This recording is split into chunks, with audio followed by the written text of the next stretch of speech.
Welcome back to the finals, dear viewers. To those just now tuning in, we last left off explaining exactly what's going down in the arena. Scotty and June are busy with our active contestants, so I will be taking over in their stead. Today we will be delving into the devices at the disposal of each class. Specifically, we will be covering the least played and most hated class today, the Light. Not only are they despised for being able to atomize anything with ruthless efficiency, but they are also the most difficult class to start playing due to their bones being made of ceramic.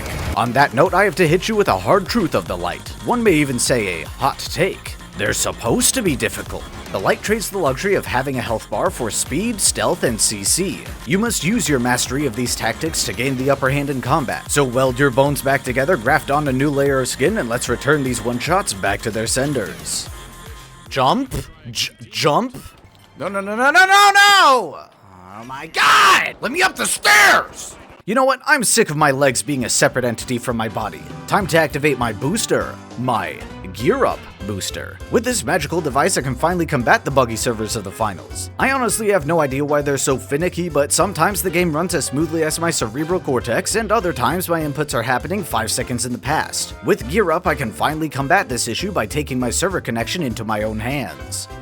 By simply launching the program and selecting my game of choice, GearUP will find the closest relevant server and route me through there instead of trying to connect to a rusty iron cube filled with biohazardous waste buried 12 feet beneath the Siberian wilderness. And if you are trying to connect to a game overseas, mainly because most of the active members on my Discord are from Europe for some reason, then GearUP will take the shortest possible path to connect you to your allies, along with maintaining that path to avoid random ping spikes.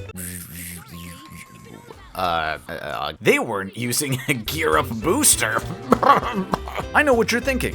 Actually, I don't, but it creates a seamless follow-through to the next talking point. This is an external application, so wouldn't it be blocked by anti-cheat software? Surprisingly, no! GearUP is supported by all of your favorite cooperative and multiplayer experiences, including Discord.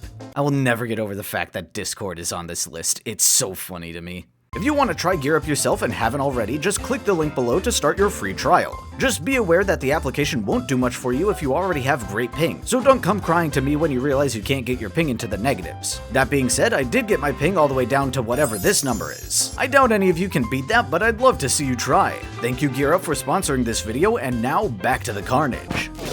Starting off, we've got to talk about your specializations. These unique abilities cannot be replaced during a game, and everyone is only allowed one. They heavily influence the playstyle you will be going for and can tip the skills in your favor during the heat of battle. Oh, that would have been cool, but it didn't do it. What is considered the most powerful one in the Light's kit is the cloaking device. Using this tech gives you a sick Predator cosplay for increased, but not complete, invisibility. Standing still will give this technology time to properly mimic your surroundings and increase the effect. But a lot of high skill use with this device is flicking it on and off mid-fight to get easy peeks and throw off the aim of your aggressors. The cloaking device operates on a meter system, so you can be as indecisive as you want and still have juice left for a clean getaway. Like most invisibility in video games, this veil is broken if you try attacking, interacting, or using a gadget. But there are also ways to detect you other than vision, so always keep your guard up. Speeding things up, we have Evasive Dash. This set of rechargeable dashes can stack up to 3 times for quick repositioning. This boost of speed can be used to create gaps, traverse gaps, close gaps, and explore gaps. A better Light would use this ability to dodge around enemies, but a better Light I am not, so on to the next one. The grappling hook can do all the things Evasive Dash can do, but with more, whoa! Grab onto a surface and use your movement keys or associated stick inputs to change your angle of approach. Missing your grapple won't put the ability on cooldown, but it takes much longer to charge in comparison to the cloaking device's omnipresent accessibility and Evasive Dash's multiple quick cooldowns. There is also a little something special you can do with one of the gadgets, but you'll have to wait till later to find out. Now it's time to talk about what separates you from the other Lights, unless you're just going to use the SH1900 or XP54 because it's meta. Really quickly, all of the firearms in the finals have weird names, so I'll provide an alternative name that you can actually understand as opposed to just vomiting out letters and numbers at you and expecting your brain to not hemorrhage. I don't know why the melee weapons and throwing knives don't have custom names as well, but Embark could have easily just called the dagger the Spine Disabler and nobody would complain. Speaking of, the dagger, sometimes referred to as the Assassin's Dagger, is the first weapon on the list.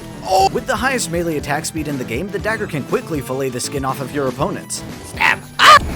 And since our contestants bleed money in the arena, no censoring is required for this digital violence. That's mighty convenient, seeing how the secondary attack on the dagger thrusts it between the shoulder blades of unsuspecting adversaries. Mind you.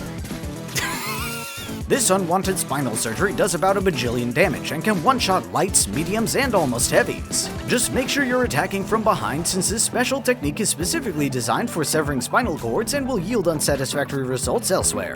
Starting our lineup on the firearms side is the LH1, a stand-in for the internet's favorite semi-auto assault rifle, the M1 Garand. Wait, it doesn't ping? Aside from that crime against sound design, the LH1 does significant damage and can be fired extremely quickly. I'm fine. This combination can produce amazing burst potential along with allowing less accurate individuals to maybe kill something. But if you want to properly spray and pray, you may want to use the weapon with the highest fire rate in the game. The M11, or Mac 11, or Military Armament Corporation Model 11, or I just call it the Mac, is a submachine gun that can saw in half anything that gets too close. While on the topic of the Mac, I have to thank our generous sponsors of the finals, Holto, for allowing our contestants to purchase this amazing cosmetic. Upon defeating an adversary, your M11 will now print a receipt for your lethal transaction. Thank you, Holto, for providing this entertaining edition, and now back to the video.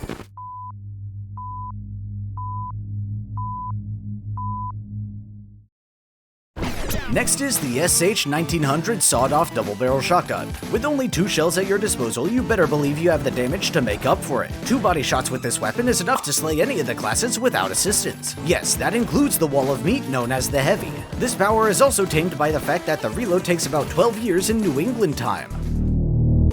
Though that doesn't really matter, since the second you punch open the barrels, you're already dead. No. I am alive. You know what? That's a little too close for comfort. I want to pick people off from 4 miles away. With the SR-84 centerfire rifle, the SR stands for sniper rifle. I'm a genius. You can keep your distance while reducing the enemy's numbers one by one. Hi. But just because you are really far away doesn't mean you're safe. Range users can try their luck at hitting you back, and ambitious melees will try to sneak up on you for an easy kill. But don't think gap closing makes you useless. Quick scoping or pretending your sniper rifle is a shotgun won't decrease your damage so long as you hit your target. Though what is supposed to be used in close quarters is the sword. I gave the dagger a funny name, so I might as well do it here too. The Bisector is another fast and hard-hitting bladed weapon with a swift slash and a chargeable lunge. The lunge can be held as long as you want, but you won't be able to sprint while holding it. What you can do is turn invisible so that you popping into existence will be the last thing the enemies see. Being the greedy little class it is, Light has all the edged weapons in the game. That includes the only ranged weapon that doesn't rely on gunpowder or gasoline. The throwing knives, which we will call skull splitters, are a collection of infinitely respawning kunai and cards that are considered one of the most stealthy weapons. Just listen to this. Like the other blades, these steel projectiles can be dispensed with great speed and do significant damage alongside it. On top of that, your secondary fire makes you do a sick knife toss before throwing both blades simultaneously for even bigger damage. Additionally, you can cloak after commencing this ability and remain cloaked even after the knives start flying. Oh! But that isn't the coolest animation for this weapon. By the way, I wish you luck in trying to hit anything, since these knives have some heft to them. They travel slower than your average hit scan and suffer from the effects of gravity, making their range limited. On the topic of aiming, I have a secret I must share. The reason most of the last video consisted of me delivering metal to the faces of enemies using my hands instead of gunpowder is not only because of my infatuation with melee weapons, but also because of my curse, my aim. Luckily, with most of the weapons, you will eventually kill something despite this. To my dismay, the V9S silenced pistol is not one of those weapons. Sure, it has decent fire rate and precise aim, but it's semi-automatic. That means you have to spam click, aim, and not get erased simultaneously. I know the weapon received some nerfs due to its unrivaled power during the open beta, but I'll take the L on this one since debuffs have nothing to do with this. Kill me. Just kill. This weapon truly tried my patience. Every time I encountered an enemy, I either one-shot them since they had no health and accidentally bumped into me, missed horrifically, or lost the exchange by a small margin, and my sanity was swiftly depleting because of it. I'm dreaming of a red Christmas, one where my enemies are dead. My exhaustion grew and the urge to test the durability of my computer monitor using my bare fist was multiplying. And then I finally got this footage. That's it, baby, let's go! Finally, we have the XP54 or Heckler & Koch MP5. Wait a minute, I remember that name. I had to learn how to pronounce it for my swap video. Ah, good times.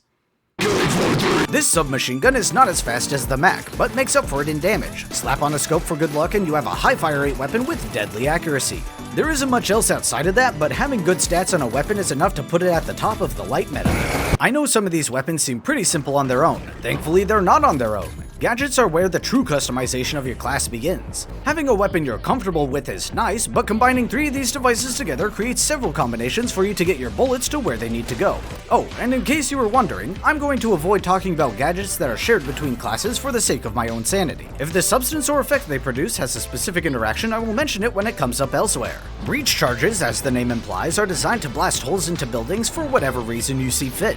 They are essentially baby versions of C4 and can be used in the same ways, even to make mini C4 bombs. Quick lesson, a C4 bomb is the tactical placement of plastic explosives on whatever scary looking metal cylinders you have at your disposal. If nobody shoots your big orange team wipe device and sends your squad back to respawn, then you can throw the barrel at the enemies and tactically detonate it for quick carnage. The breach charge won't produce as big of a blast, but you can use this tactic to safely detonate barrels without having to punch the pressurized canister and getting lungfuls of your poor decisions. But a personal tactic of mine is placing the charge at the base of the cash out station and detonating it when someone is trying to steal my riches. It might do a little damage, but any barrels I've stacked next to it will explode and the cash out itself will sink through the floor and away from the enemies. Though, like the other explosives, they do not work on the dirt outside, so you cannot destroy any rock and stone. Glitch grenades take advantage of our digital setting by tampering with your HUD, among other things. Being hit by this lobbable malware disables machines and anything that isn't a primary weapon. Use this device to shut down sentries, disintegrate shields, and just make the enemies mildly annoyed at you. You can't one-shot me now! Oh no, he's waiting for it. Ooh. I do advise using this with caution. I swear, it has like a 25% chance to bounce back and hit you no matter the circumstance. What?